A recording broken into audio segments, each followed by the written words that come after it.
अस्सलाम वालेकुम।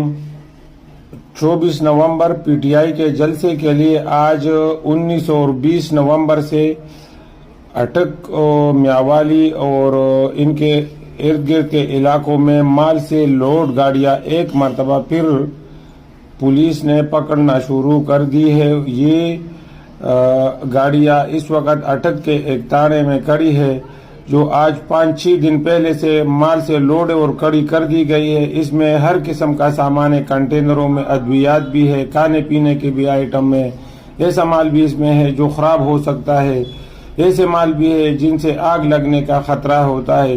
ये करोड़ों की गाड़ियां रोडों से पकड़कर मुख्तलिफ थानों के आगे लाकर खड़े करते और 5-5 दिन और एक हफ्ता खड़ा करने के बाद फिर इनसे पैसे लेकर छोड़ दिए जाते हैं। वजीर आज़म पाकिस्तान और